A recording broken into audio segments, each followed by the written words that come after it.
Hello again, Chris Lee and Chase Robinson of Southeastern 16 here to preview Mississippi State's trip to Knoxville to face Tennessee, 6 Central on ESPN. The Vols are 23.5-point favorites with an over-under of 61 as we do this on, Monday afternoon, according to our friends at BetOnline. That makes for an implied final score of Tennessee 42, Mississippi State 19. My composite computer model has Tennessee by about 26. Chase, Mississippi State got a win last week over UMass, snapping a 7-game winning streak over what was frankly a brutal stretch of schedule. Doesn't get any easier going to Knoxville in this one. The Vols have been a little underwhelming against Kentucky, but got the win, which in the SEC, you can never take that for granted anywhere, anytime against anybody. So I think both teams left last Saturday feeling okay about where they are. Yeah, Mississippi State needed a win right there, and it's been a long year. We knew it was going to be a struggle with the schedule, with the personnel that they were missing. Then Michael Van Buren had to come in for Blake Shapen, who went out. Van Buren has played well as a freshman quarterback. I think he has a very bright future ahead of him. Defensively, they've struggled. But yeah, Tennessee struggled at times with Kentucky. And one good thing, though, for Tennessee, they did score the first half. They didn't continue that trend. And I thought that was what they needed to do is come out a little stronger. They did. And so, yeah, should be an interesting one Saturday.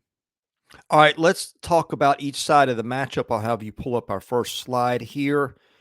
And we'll talk about when Mississippi State's got the ball against Tennessee's defense. The Vols, one of the best defenses in the country. You can see the numbers. Stingy against the run. Now, to be fair, Tennessee has not played an elite offensive schedule, but, the defense helped them beat Alabama, which is an elite offensive team.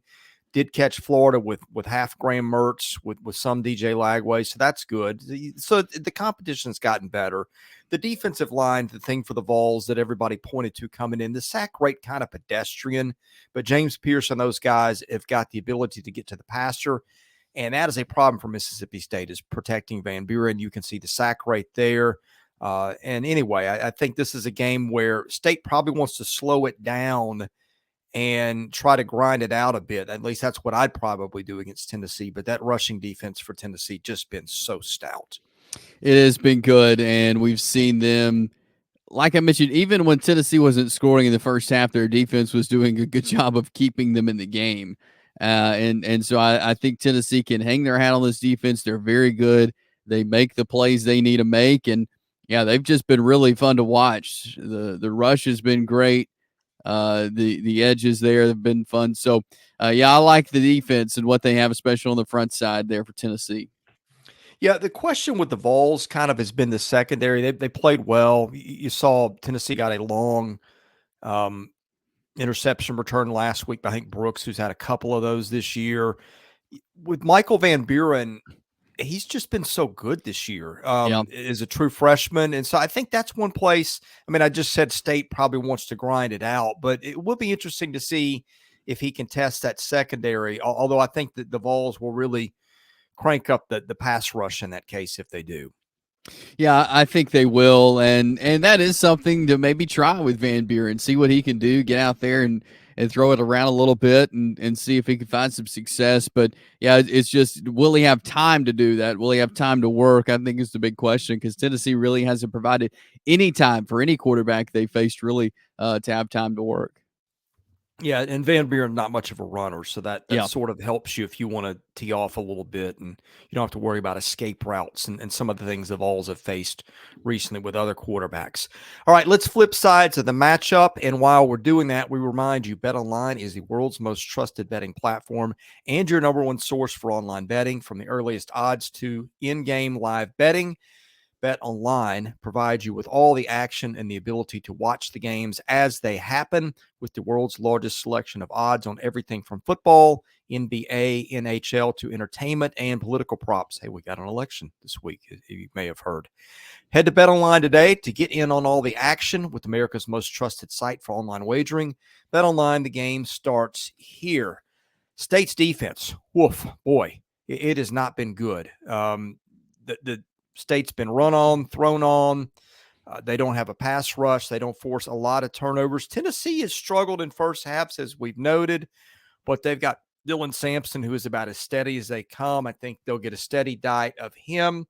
I'm not going to say it's a look-ahead game for Tennessee because you better come to play against these guys. But with Georgia ahead and your backup quarterback situation a little dicey after Nico Iamaleava, I think Tennessee probably just going to want to stick to what got him here, which is Sampson and others in the rushing game. Although it is maybe an opportunity to get Nico a little bit of confidence. You saw the passing line, the best he's produced in a while. So we'll be interested to see how Tennessee attacks Mississippi State here. Yeah, I will too.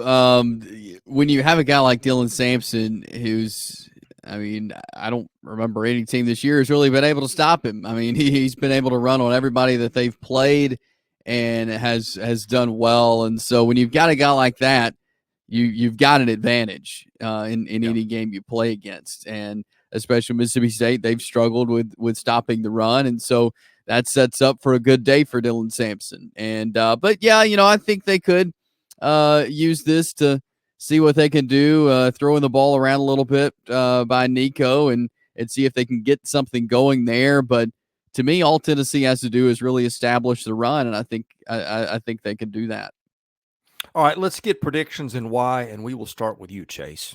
Yeah, I think Tennessee is the better team. I think Tennessee will win. I think we'll see another big day from Dylan Sampson. I just don't trust Mississippi State's defense enough to be able to stop what Tennessee can bring offensively.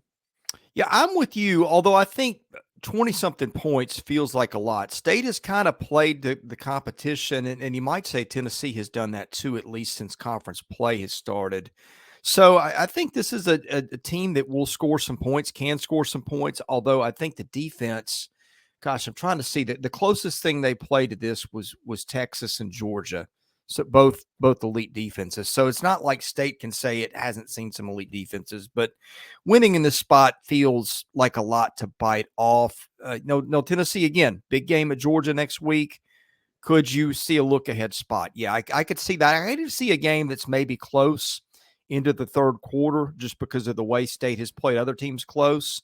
But I just can't see an upset here. So anyway, we'll be here to talk about it afterwards. Best way to see that is to hit the subscribe button, hit the like button. If you don't mind, that helps us. Enable your notifications so you do know when that we've got content. You can find it. We're doing baseball, football, basketball year-round. Got tons of basketball coverage this week as it is opening weekend of college basketball action. If you want to advertise, caroline.smith@southeastern14.com. We reach millions a year. For Chase Robinson, I'm Chris Lee. You have been watching Southeastern 16, presented by BetOnline.